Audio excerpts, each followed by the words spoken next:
Hey guys, and welcome to Hey Chipland, I Want to Be an Actor Too.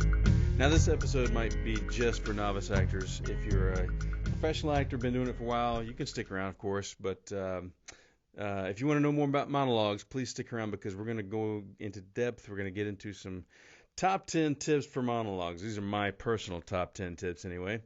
So this episode is sponsored by First CD Films' first feature film, Untouched, currently on numerous streaming sources. It's free on Amazon Prime. It's on Tubi TV. That's Tubi, which is an app you can get on a lot of Roku services and some of the other smart TVs. It's also on TubiTV.com, I think.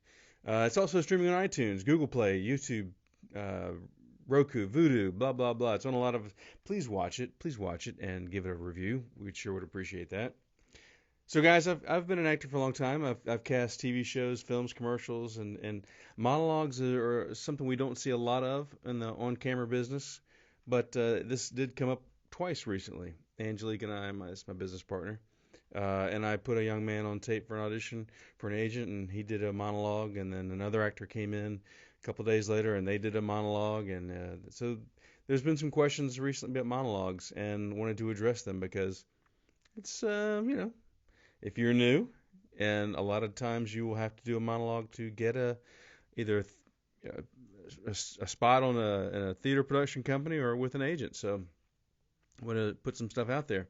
I personally have only done monologues twice and I've been working since 2003. However, whether you are going to employ a monologue to get an agent or you need one to get a partner film or theater production company, you need to know several things. Here's my top 10 list. So, number one, keep it short.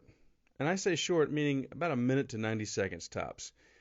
People's attention span is just not that long anymore, and no one wants to sit there and hear you spout off a scene for 5 minutes. Don't come in with a 3-minute monologue or 3 minutes plus. It's just going to bore people unless you're acting is something out of this world and you know how to hook someone right away. You're going to lose them. So keep it short. Number two, the monologue needs to be about you.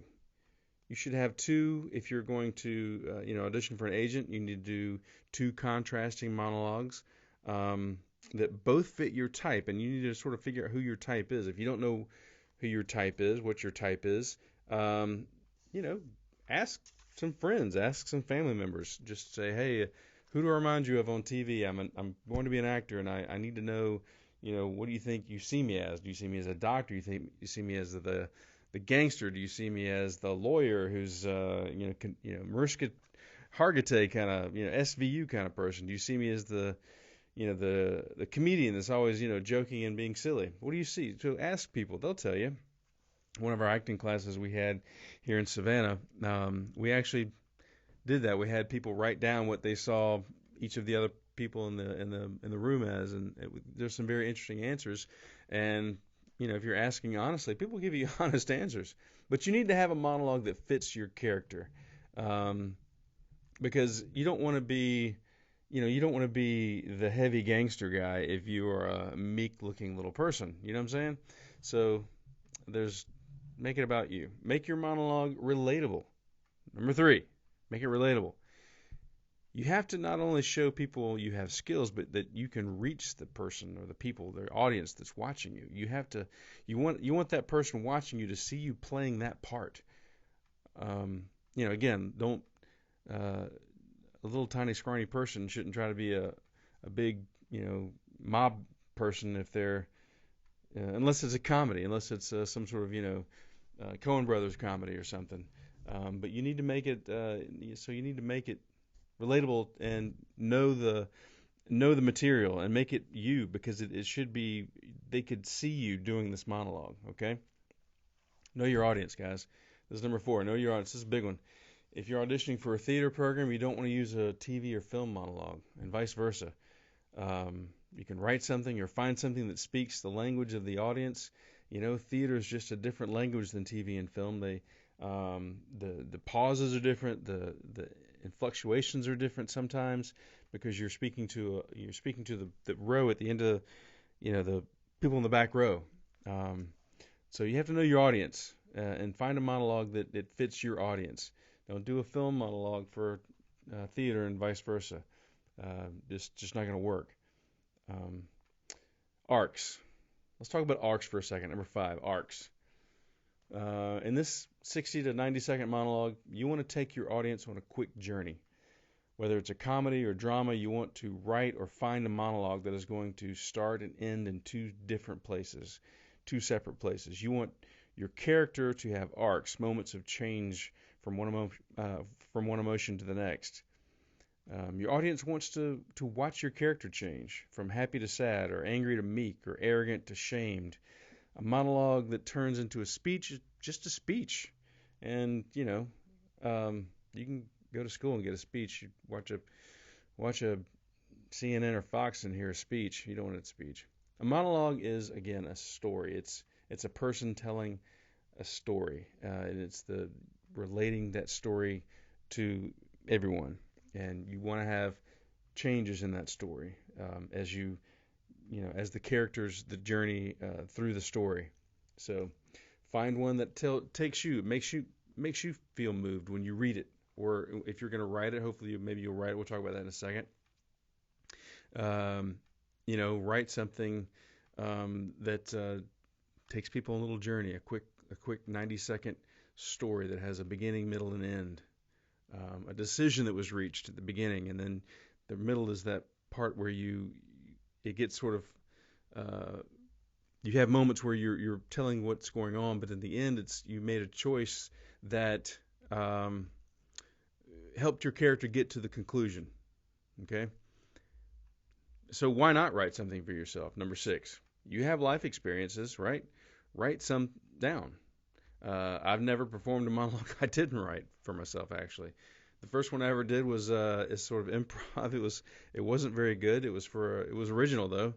I was actually auditioning for a theater company, the college I was attending, and I didn't do any research to find out what they wanted. And I got there and they said, "Okay, you're doing a monologue," and I was like, "Huh? What?" So, I'll do some research. But I got up and I faked it pretty darn good. But it was original. And the next time was for a film, and I got a part in the film. But I wrote this little short monologue for myself, and it was from some life experiences and from my own. I was able to not only prepare it better, but I kept it short. I made it personal, and making it personal can help you re-experience the pain or the joy or the emotions that you've already had. You know it because you've been there. And so it's real. So recreate it, write just something that's, again, taking everything else into all these, into consideration, 1 through 10 here. Go back and re-listen to this if you have to. Rehearse, and then rehearse it in different ways. Play with your monologue. Find where your arcs are. Those moments of change we talked about a second ago. Find those moments and see if there are bold choices you can make on the day. Rehearse in front of the mirror. See what tics your face make. Tics are those little things that come out unnaturally when you're trying to act instead of letting the words and the feelings and emotions come out organically. Definitely rehearse in front of the mirror, but know it up and down. Make sure you know that thing inside and out, the story inside and out. Find your character. Number 8, find your character. Know your character, and the monologue will come out on its own. Feel, smell, know your environment. How many people in the room? What do they smell like? What do they look like? Who are you talking to? Why are you talking to them? You have to know this character. What's in their left pocket? Why are they wearing a bracelet? Whatever it is, you have to know this character. What choices they've already made to get to that point, and have a moment before and a moment after. Ask a question to yourself. This question is what is making you speak, okay? Number 9, what is it that your character wants? So you're answering a question. Not the speech, but the monologue you're about to do is an answer to a question. So what is it that your character wants? It's this want that keeps you speaking. If you got what you wanted in the first 2 seconds, your monologue would be very short, wouldn't it? So keep speaking you keep speaking for a reason. What is that reason? Why is there a journey? Understand the journey and understand what is keeping you speaking and what you want out of what you want your potential audience to sort of respond to at the end. And last but not least, don't forget to listen to yourself and react to yourself. It's a monologue. It's a monologue. You're one person speaking, but you also have to be listening to yourself as if you're speaking to yourself and answering your own questions, as if the conversation is with you. Angelique and I had a guy come in to tape not too long ago, and he delivered a monologue so angrily. It just started angry, it stayed angry, he ended angry, and I asked him, I said, do you hear yourself? You're angry, and I don't think you know why.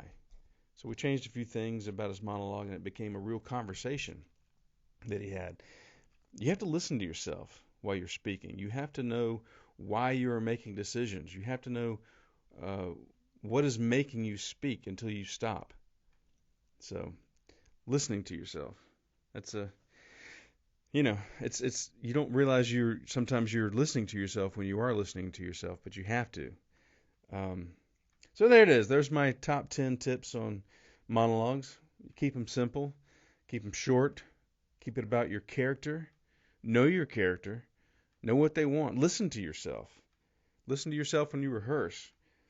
And, obviously listen to yourself when you're delivering it to the audience, whether you're putting it on tape or in person in front of a casting director or an agent. But you have to listen to yourself. Please like the videos if you like them. These guys, we're going to keep them out. This is episode 11 of Hey Chip Lane, I Want to Be an Actor Too. Click the subscribe button. Click rewind if you want to hear all these tips again. Also, please watch our first feature film, Untouched. It's free on Amazon Prime and on Tubi. It's on iTunes and Google Play and other streaming sources. We would just really appreciate if you watched it and gave us a review. I don't care if you like it or not. Good or bad reviews. We'll take them all. You can find me on imdb.com and I'm at firstcityfilms.com. Thank you very much for listening. Have a great day, guys. Me, I know who I am. I know who I am. I know who I am.